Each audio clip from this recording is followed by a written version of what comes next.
গাজা মাথা টাক ছেলেটা নিজের মাথায় একটা গোপন লিকুইড লাগালো যাতে তার মাথায় চুল গজায়, কিন্তু সেই পেস্টটা খুব পাতলা ছিল, তাই সে সেই মিশ্রণে টুথপেস্ট মিশিয়ে দিল আর সাথে সাথেই কাজও করে গেল। এখন পেস্ট আর পাতলা ছিল না, ছেলেটা সেই মিশ্রণ পুরো মাথায় লাগিয়ে দিল। পরের দিন তার ছোট ভাই একটা ম্যাগনিফাইং গ্লাস নিয়ে দৌড়ে এলো আর দেখে তো সে একেবারে চমকে গেল। তার ভাইয়ের মাথায় ছোট ছোট চুল গজাতে শুরু করেছে। এটা দেখে বাবা খুব খুশি হলো, কারণ এখন আর কেউ তার ছেলেকে কাট্টাপ্পা বলে ডাকবে না।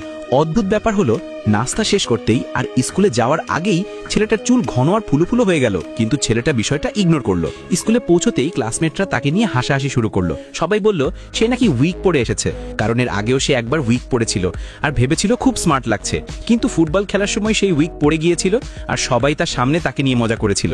তারপর থেকেই ক্লাসের সবাই তাকে নিয়ে হাসতো। এবার সত্যি প্রমাণ করার জন্য ছেলেটা ক্লাসমেটদের বলল যে চাইলে তার চুল টেনে দেখে নিতে পারে। তারা টানলো, কিন্তু চুল বের হলো না। তখন সবাই বিশ্বাস করলো, কিন্তু ক্লাস চলার সময় হঠাৎ তার চুল ভয়ানক দ্রুত বাড়তে শুরু করলো।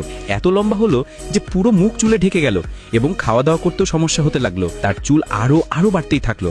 রাতে ঘুমোতে গেলে তাকে চুল দড়ি দিয়ে বেঁধে রাখতে হতো।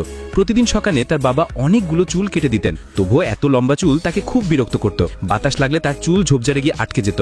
হঠাৎ বাবার মাথায় একটা আইডিয়া এলো। তিনি ছেলেটাকে উইগ বানানোর ফ্যাক্টরিতে পাঠিয়ে দিলেন। সেখানে ছেলেটা অ্যাসেম্বলি লাইনের ওপর শুয়ে থাকতো আর ফ্যাক্টরি